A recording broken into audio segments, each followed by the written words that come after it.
In ancient Rome, there was a famous satirist, a great satirist, actually. He's still quite good when you read him. His name was Juvenal.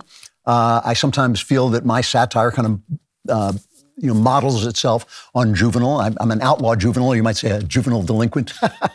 But there was a funny passage in Juvenal, a famous passage, in which a husband is asking how he can keep his wife from cheating on him.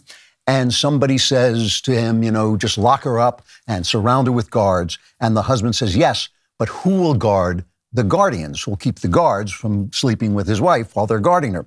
And that phrase, who will guard the guardians, is often used to refer to Plato's Republic, where Socrates wondered how the people who were given power can be kept from abusing their power. Who will guard the guardians of the city? Who will guard the people who run the city? And this is a problem, of course, that returns in the Federalist paper, where it's Madison, I think, who says, if men were angels, we wouldn't need a government. So what? And so what we have is a problem where we have to have a government to control the people, but we have to somehow convince the government to control itself. Who will guard the guardians? In our country today, and this week has really brought it home in a really frightening and ugly way, the guardians of freedom have lost their dedication to freedom. The people who are supposed to be protecting our freedom, the press, the FBI, the CIA, are instead utilizing this information crisis we're in to flood the zone with misinformation and disinformation. And they're doing it on purpose. We now see it because of these Twitter releases. Spies and federal cops who are supposed to guard our freedoms.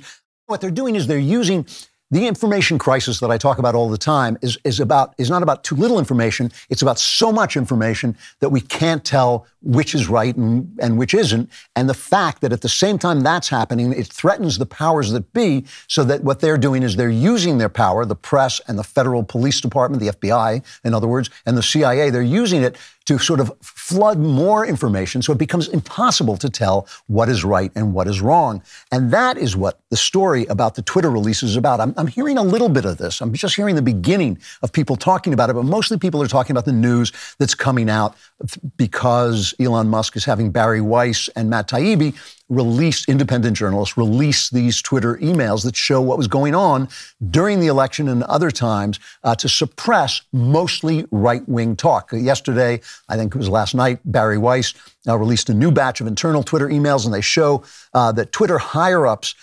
indeed were doing what they kept saying they weren't doing, which was suppressing and shadow banning sites for no other reason than that they didn't like them. And they would, say, oh, they're violating this rule, or they wouldn't tell what rule they were violating, or they would just make something up, and they would make sure that the people they didn't like got stopped. And the guy in charge of the security at Twitter is no longer there. Is the guy Yoel Roth, utter woke jerk who is so sensitive that he just couldn't stand any disagreement. Here's cut 7, just so you get a glimpse of him and what he was like. It's terrifying. I thought I was going to be a college professor for a living. Mm-hmm. I got a PhD and was doing research that nobody cared about, and then I was like, oh, this platform thing is cool. I can go and do research there, and mm-hmm. then one thing led to another, and all of a sudden we apply a misinformation label to Donald Trump's account, and I'm on the cover of the New York Post, mm-hmm. and that is a deeply terrifying experience. And I say this from a position of unquestioned privilege as a cis white male. The internet is much scarier and much worse for lots of other people who aren't me, but it was pretty scary for a long time. What was the as a result part? of that? So first of all, you're not that cis.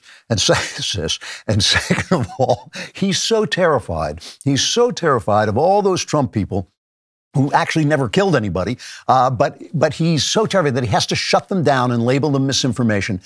But let's reiterate the people he's terrified about. The people who were knocked down on Twitter, the people who were suppressed were guys like Jordan Peterson. Violent, that horrible Jordan Peterson. Who all he does is express ideas. The Babylon Bee, all they ever do is make fun of the left. They make fun of everybody, to be perfectly fair. They're the second funniest satirists on the internet. The libs of TikTok, who never do anything but actually let libs speak for themselves, and they were banned like 7, 8, 9 times without ever getting an explanation why. Juanita Broaddrick was plausibly accused Clinton of raping her. These are people who just basically did what is their duty in a free society where people are supposed to be able to speak without fear or favor. But the big story goes on beyond that. It goes on to show how much the media and the federal black shirts, by whom I mean the FBI and the CIA, participated, colluded in suppressing speech. This is exactly what the guardians are supposed to be guarding against. This is exactly what the press is supposed to be opposing, and does oppose it whenever it gets in the way of what they want to say, but doesn't oppose it at all when it gets in the way of those people who they now feel are the enemies of the country because they support the Constitution. And you can make an argument that there are some people who are so crazy, that they shouldn't be allowed to speak. I don't agree with that argument. I've been very clear about this. I think it's wrong, but that's not who we're talking about. If we're talking about Jordan, if we're talking about the Babylon Bee, if we're talking about Dan Bongino, who was suppressed, listen, I was suppressed. Since Elon came on, I gained like 40,000 followers on Twitter, and I'm not even on Twitter that much, but I gained like 40,000 in a couple of weeks. So obviously, these guys were suppressing everybody's reach that they didn't like. But somewhere, this was supposed to be basically fair. It was supposed to suppress anybody who violated these things. But somewhere between 90 and 100% of Twitter's staff were leftists, and the bias was powerfully toward helping the left and suppressing the right. And when Hunter Biden's story, the Hunter Biden laptop story came out, they went nuts. And they came out, I just want to remind you, because it's a complicated thing. I want to remind you that the Hunter Biden laptop and some ancillary information that came on because of the Hunter Biden laptop gave very strong evidence that Joe Biden was directly involved with the family influence peddling business, which everyone knew had been going on for decades, right? They were peddling influence, and they were using not just Joe Biden's name, but apparently appearances by Joe Biden. And he may have been getting 10%, remember, 10% for the big guy, of the profits from places like China and Ukraine, which now, of course, as president, he has big dealings with.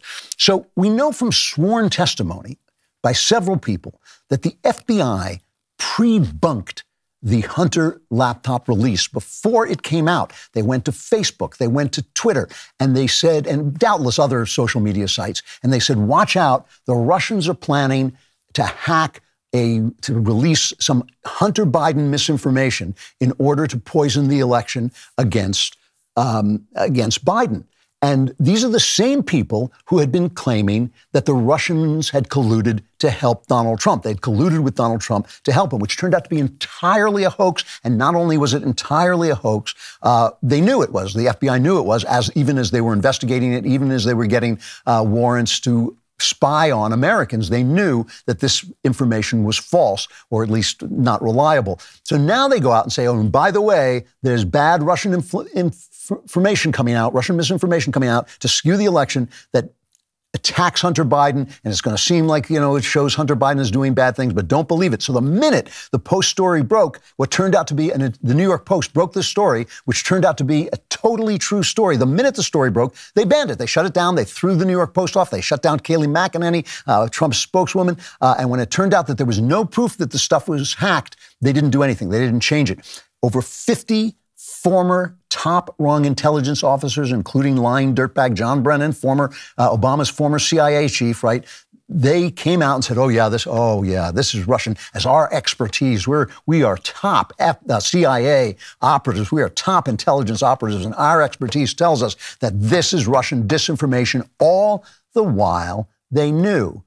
Now, this gets even better because Matt Taibbi said in his release, he said he saw no evidence that there was government involvement in banning people from Twitter, right? These are campaigns. Both the Trump campaign and the Biden campaign reached out with complaints about information on Twitter, but more of what the Biden campaign wanted silenced was silenced. And there are notes saying, oh, the Biden wants this done. And the guy will answer, I'm on it. It's handled. I've done it. It's all done. So because of their bias, they're handling more of the Biden complaints than the Trump complaints, but both sides were complaining. And of course, Biden wasn't in office. So it wasn't necessarily a violation of the First Amendment because it wasn't government colluding to censor people by private means, which is against the Constitution, according to the Supreme Court.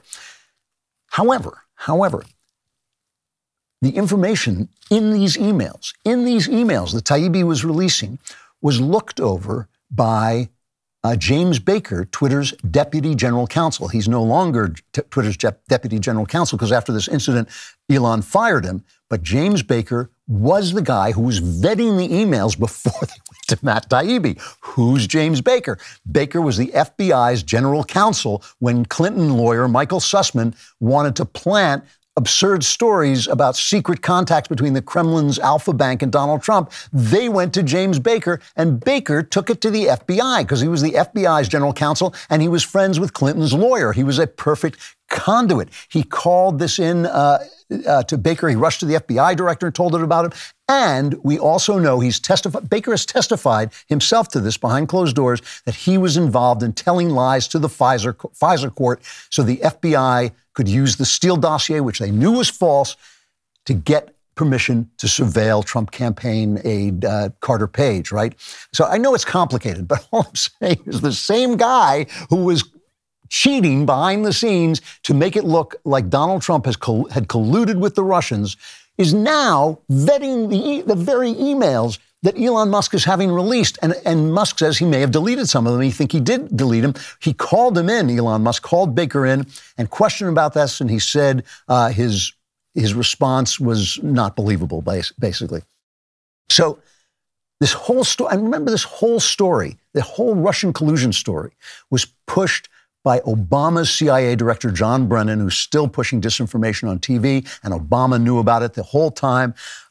Baker was finally forced out of the FBI because of his actions. And as I say, Elon said it was unconvincing was the word he used. He said that Baker's excuse was unconvincing. There's a bunch of criminals. These are a bunch of criminals. And who will guard us against the Guardians? Who will guard us when the people in the CIA, who are not supposed to be in domestic policy at all, and the FBI, who are supposed to protect us from wrongdoers, and the press, who are supposed to vet the FBI and the CIA, are all working together to silence 50% of the country? Perfectly valid opinions that they just don't happen to like because they restrict their power by calling on the government to act according to the Constitution. That is what they like. Now, the thing is, your liberal friends, if you still have any liberal friends, don't know any of this because nobody is reporting it. They're not doing the report. So this is from Mediaite. Mediaite is a total left-wing website that covers the media from an anti-Trump point of view, a very left-wing website. And they said the reactions of the press to Matt Taibbi releasing these emails were humiliating, embarrassing. Let me read you some of them. Ben Collins of NBC News. Now, this is NBC News, where they suppressed the Harvey Weinstein story because they were busy suppressing stories about their anchor, Matt Lauer, who was busy allegedly sodomizing girls against their will and jumping on one staffer and screwing her so hard, really without her permission, that she collapsed and had to be taken to a nurse, allegedly. So NBC's Ben Collins, working for this sleazy organization, says of Matt Taibbi, imagine throwing your reputation away to do PR work for the richest person in the world. Interesting take. Here's Mehdi Hassan, who works for MSNBC, part of NBC, where they were doing all these things to suppress the Harvey Weinstein story. Mehdi says, imagine volunteering to do online PR work for the world's richest man, he says of Matt Taibbi. What about Simon Owens, who calls himself a tech and media journalist? He says Taibbi has gone from calling Goldman Sachs a vampire squid to giving free PR to the world's richest billionaire. Jason Schreier of Bloomberg News says Taibbi needs an editor because he would have told him not to do PR work for the richest man on the planet. Wajahat Ali, who writes for the New York Times, a former newspaper, accuses Matt Taibbi of selling your soul for the richest white nationalist on the earth. They're using the same words. They've got talking points from somewhere, right? And these are the same guys who publish story after story after story by anonymous sources within the intelligence community and the FBI to show that Trump was colluding with the Russians. They're all working on this together. The Guardians are gone. This goes on and on. All of these toadies, they're all of them using the same language. They're all of them the same people who worked with the intelligence community and with the FBI to accuse Trump, and all of them also work together to suppress the Hunter Biden laptop story and to try and debunk it as Russian misinformation. So basically, what Matt Lauer did to that poor staffer in his office when he bent her over a chair and screwed her till she lost consciousness is what the journalists, the FBI, and the intelligence complex is now doing to the rest of us. They're a bunch of criminals. Our guardians have gone rogue. For more fantastical Klavan-y goodness, like and subscribe to the Andrew Klavan Podcast.